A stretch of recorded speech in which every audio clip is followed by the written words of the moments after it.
Right breaking news చూస్తున్నాం. Hyderabad Nampally railway station రోడ్డులో అగ్ని ప్రమాదం జరిగింది.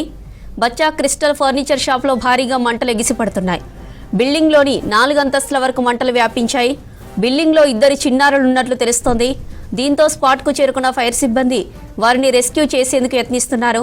మంటలు భారీగా ఎగిసిపడుతుండటంతో మంటలను అదుపు చేయడం ఇబ్బందిగా మారింది.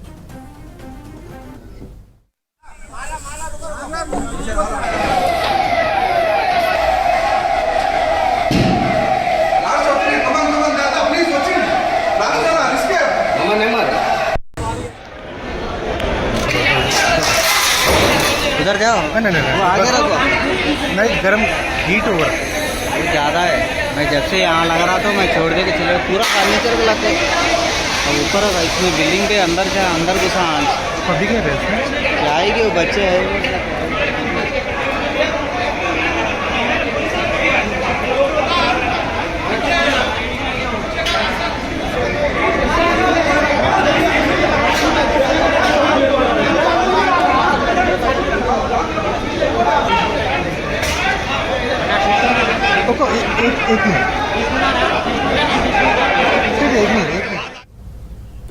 హైదరాబాద్ నాంపల్లి రైల్వే స్టేషన్ రోడ్డులో అగ్ని ప్రమాదం జరిగింది. బచ్చా క్రిస్టల్ ఫర్నిచర్ షాపులో భారీగా మంటలు ఎగిసిపడుతున్నాయి. బిల్డింగ్లోని 4 అంతస్తుల వరకు మంటలు వ్యాపించాయి. బిల్డింగ్లో 2 చిన్నారులు ఉన్నట్లు తెలుస్తోంది. దీంతో స్పాట్కు చేరుకున్న ఫైర్ సిబ్బంది వారిని రెస్క్యూ చేసేందుకు యత్నిస్తున్నారు. మంటలు భారీగా ఎగిసిపడుతుండటంతో మంటలను అదుపు చేయడం ఇబ్బందిగా మారింది.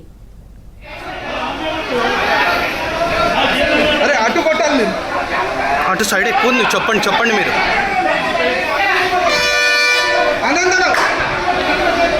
ఇటు ఆనందం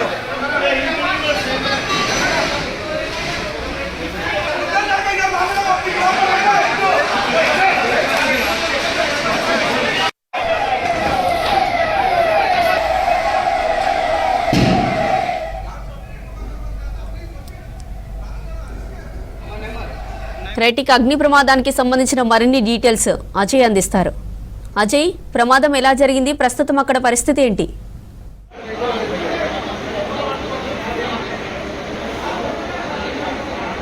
జ్యోతి, నాంపల్లి రైల్వే స్టేషన్ రోడ్లో ఉన్నటువంటి ఫర్నిచర్ గోదాం సంబంధించిన దాంట్లో ఫైర్ స్టార్ట్ అయింది. సో ఒక్కసారిగా ఫైర్ మిగతా ఫ్లోర్స్ అన్నిటి కూడా వ్యాపిస్తున్న క్రమంలో స్థానికులు ఇటు ఫైర్ సిబ్బందికి పోలీసులకు సమాచారం అందించారు. సో ప్రస్తుతం మనం స్పాట్లో ఉన్నాం, చూస్తున్నాం. ఈ రైట్ సైడ్ ఉన్నటువంటి ఈ రేకుల షెడ్కు సంబంధించి సో ఇందులో గోదాం సంబంధించిన నిర్వహణ ఉంటుంది. సో ఇందులో ఒక్కసారిగా ఫైర్ స్టార్ట్ అవ్వడము, ఆ ఫైర్ స్టార్ట్ అయిన తర్వాత అది క్రమేపీ వ్యాప్తి చెందుతున్న క్రమంలో ఇప్పటికే ఫైర్ సంబంధించిన అధికారులు ఘటనా స్థలాన్ని చేరుకున్నారు. దాదాపు 4-5 ఫైర్ ఇంజన్లతోటి మొత్తము 4 దిక్కులో కూడా మొత్తము వాటర్ స్ప్రే చేస్తూ మంటల్ని అదుపులోకి తీసుకొస్తున్న సిచ్యువేషన్. అయితే అందులో స్థానికులు ఇస్తున్న సమాచారాన్ని బట్టి దాదాపు ఒక 4 నుండి 5 లోపల ఉన్నట్లు కొంతమేరకు స్థానికులు సమాచారం అందించడంతో సో వాళ్ళని రెస్క్యూ చేసే ఆపరేషన్ ప్రస్తుతం కొనసాగుతుంది. ప్రస్తుతం మనం విజువల్లో అయితే సెల్లార్ చూస్తున్నామో ఈ సెల్లార్ నుండి ఆ పక్కదానికి బ్రేక్ చేసి అవతల దానికి వెళ్ళే ప్రయత్నం అయితే ప్రస్తుతము ఇటు రెస్క్యూ టీమ్స్ చేస్తున్న సిచ్యువేషన్. సో ఇప్పటికే అందులో ఉన్నవారిని ఒకవేళ రెస్క్యూ చేసిన తర్వాత వాళ్ళ సిచ్యువేషన్ ఏ విధంగా ఉంటుంది, కొంత ఇబ్బందికర పరిస్థితులు ఉంటాయి కాబట్టి వాళ్ళని స్థానికంగా ఉన్న ఆసుపత్రికి తరలించే క్రమంలోనే ఆల్రెడీ అంబులెన్స్లను కూడా ఇక్కడ అధికారులు సిద్ధంగా ఉంచారు. మొత్తము 4 నుండి 5 అంబులెన్స్లని స్థానికంగా ఉన్న హాస్పిటల్స్ నుండి ఎప్పటికప్పుడు ఇక్కడికి అంబులెన్స్ని తీసుకొచ్చిన సిచ్యువేషన్ క్రమేపీ మనం చూస్తున్నాం.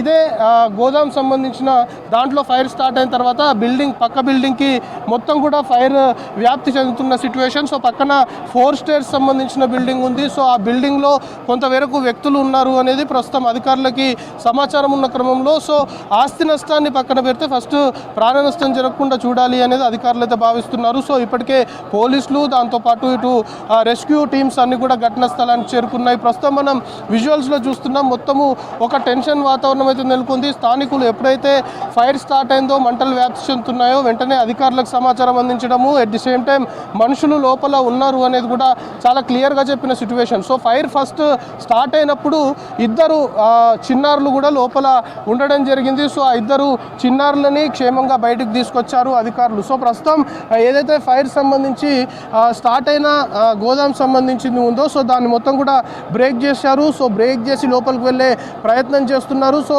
ఇప్పుడు మనం విజువల్లో ఏదైతే చూస్తున్నామో ఆ బ్రేక్ చేసిన దాంట్లో నుండే ఫైర్ స్టార్ట్ అయింది. అదే ఫర్నిచర్ షాప్ షాప్ సంబంధించిన గోదాం నిర్వహణ కూడా అందులోనే కొనసాగుతుంది. సో అందులో వ్యక్తులు ఉన్నారు. దాంతోపాటు ఈ పక్కనే అదే బిల్డింగ్ సంబంధించి 4 ఫ్లోర్లు ఉంది. అందులో కూడా కొందరు వ్యక్తులు ఉన్నారు. క్రమేపీ ఆ వ్యక్తులకు సంబంధించి ఫైర్ మొత్తం కూడా అటు వ్యాప్తి చెందుతుంది అనేది చాలా క్లియర్గా తెలుస్తుంది. దట్టమైన పొగలు అలుముకున్నాయి. సో లోపల ఉన్నవారు పూర్తిగా ఈ పొగలు ఎక్కువగా అలుముకున్న కారణంగా కూడా వాళ్ళు కొంతమేరకు ఇబ్బందికర పరిస్థితులు ఎదుర్కొనే అవకాశం ఉంటుంది. కాబట్టి వాళ్ళందరినీ రెస్క్యూ చేసే దిశగానే ప్రస్తుతం రెస్క్యూ ఆపరేషన్ అయితే కొనసాగుతుంది. ప్రస్తుతం ఇటు ఖైరతాబాద్ జోన్ సంబంధించిన డీసీపీ శిల్పవల్లి ఘటనా స్థలానికి చేరుకున్నారు. ఆమె కూడా మొత్తం పర్యవేక్షిస్తున్నారు. ఎక్కడికక్కడ అధికారులందరినీ కూడా అలర్ట్ చేసిన సిచ్యువేషన్ ఉంది. సో స్థానికంగా ఉన్న హాస్పిటల్ సంబంధించిన వారికి కూడా సమాచారం అందించారు. దాంతోపాటు పక్కనే ఉన్న బిల్డింగ్లకు కూడా ఈ ఫైర్ వ్యాప్తి చెందే అవకాశం ఉంటుంది. కాబట్టి ఆ బిల్డింగ్ సంబంధించిన వారందరికీ కూడా ఆల్రెడీ అధికారులు ఒక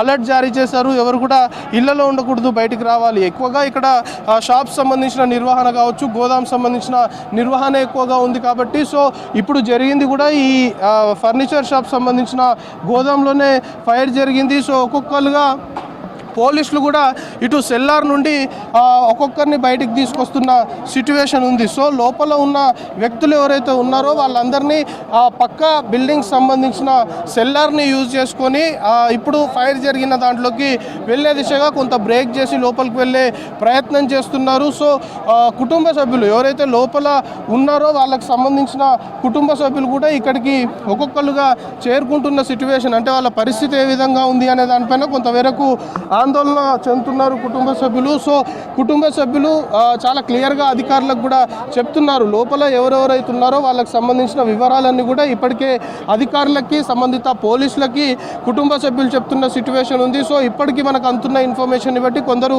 వ్యక్తులు లోపల ఉన్నారు. కాబట్టి వాళ్ళని రెస్క్యూ చేసే దిశగానే రెస్క్యూ ఆపరేషన్ కొనసాగుతుంది. మొత్తం బ్రేక్ చేసి ఏదైతే ఫైర్ జరిగిందో ఆ రేకులకు సంబంధించి ఆ గోదాం ఏదైతే ఉందో అది మొత్తం కూడా బ్రేక్ చేసి దాంట్లో ఉన్న వస్తువులన్నింటినీ కూడా బయటికి పడేస్తున్నారు. ఎందుకంటే ఫర్నిచర్ సంబంధించిన మెటీరియల్ ఎక్కువగా కూడా ఫైర్కి ఎక్కువగా ఫైర్ జరిగే అవకాశం ఉంటుంది. ఇంకా ఫైర్ పెరిగే అవకాశం ఉంటుంది, ప్రమాద తీవ్రత పెరిగే అవకాశం ఉంటుంది. కాబట్టి ఆ వస్తువులన్నింటినీ కూడా లోపలికి వెళ్ళి ఆ ఫైర్ ఇంకా స్ప్రెడ్ కాకుండా వాటన్నింటినీ కూడా బయటికి పడేస్తున్న సిచ్యువేషన్ ఇక్కడ నెలకొంది. దాంతోపాటు అధికారులు కూడా ఆ సెల్లార్ సంబంధించిన దాని నుండి బ్రేక్ చేసి లోపలికి వెళ్ళిన తర్వాత లోపల ఎవరైతే ఉన్నారో వాళ్ళకి సంబంధించిన వివరాలు ఆల్రెడీ తీసుకున్నారు. కాబట్టి వాళ్ళని ఏ విధంగా రెస్క్యూ చేయాలి అనే దానిపైన పూర్తి స్థాయిలో కూడా ఆరా తీస్తున్నారు. సో ఫర్నిచర్ సంబంధించిన గోదాంలో అగ్ని ప్రమాదం స్టార్ట్ అయింది. సో ఫైర్ని కాస్త కంట్రోల్ చేసినప్పటికి కూడా దట్టమైన పొగలు అలుముకున్నాయి. At the same time building 4 floors సంబంధించి కూడా అది వ్యాప్తి చెందిన